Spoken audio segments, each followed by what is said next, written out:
और इंफ्रास्ट्रक्चर को देखो, तुलना करो। अब आप बोलोगे सर सीमिस का कैंपस तो जो है उससे बड़ा कैंपस बगल में कोई सरकारी कॉलेज है उसका है।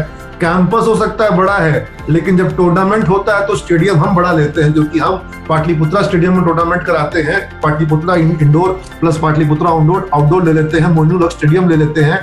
लेकिन हमारे पास स्टेडियम कम होगा, लेकिन कंप्यूटर लैब जो हमारी है, आप हमारा कंप्यूटर लैब देखिए, हमारे पास जो कंप्यूटर लैब्स हैं, क्या बिहार के किसी दूसरे कॉलेज के पास इस तरह के कंप्यूटर लैब है?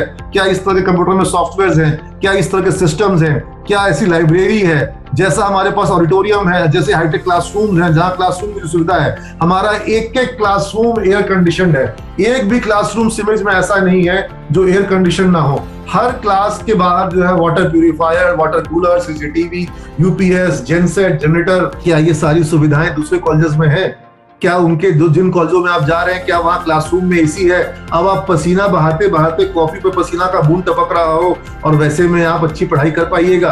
और जिस तरह की गर्मी आज के समय में होती है, मैं नहीं कहता हूं कि हमें अपने बच्चों को एयर कंडीशन की आदत डालनी चाहिए, लेकिन परिस्थिति ये है कि अगर आप चाहते हैं कि पढ़ाई पर ध्यान केंद्रित हो, तो वहां पर वातावरण और वहां पर टेम्परेचर का सही होना बहुत जरूरी है। नहीं तो छात्र अपने आप को फोकस कर ही नहीं पाएगा और पंखे की तेज आवाज के बीच में पढ़ाई कैसे होगी?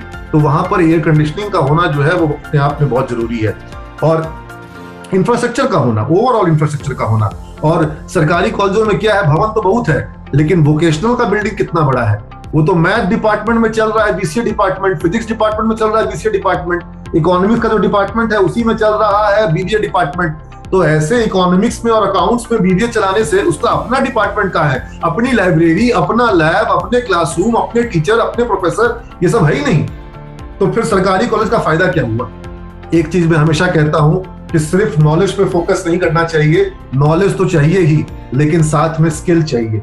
और स्किल इंग्लिश कम्युनिकेशन का हो, मैनेजमेंट का हो, लाइफ स्किल हो, इंटरपर्सनल स्किल हो, टेक्निकल स्किल्स हो, ये सब चीज डेवलप करना बहुत जरूरी है। और प्रैक्टिकल के जो है बहुत जरूरी है, थ्योरी से ज्यादा जरूरी है प्रैक्टिकल का होना। और हम इसीलिए सिमेज में सिर्फ इंग्लिश का नॉलेज नहीं देते हैं, बच्चों को इंग्लिश बोलने की क्षमता देते हैं। और जबकि दूसरे कॉलेजों में आप कई जगह देखेंगे कि वहां एग्जाम पास कराना, फॉर्म भरवाना, बस यही सब विषय होता है। और उससे आपका काम पूरा नहीं होगा जब तक आपके अंदर स्किल नहीं आएगी, जब तक आपके अंदर में प्रोजेक्ट वर्क का प्रोजेक्ट कोड नहीं आएगा।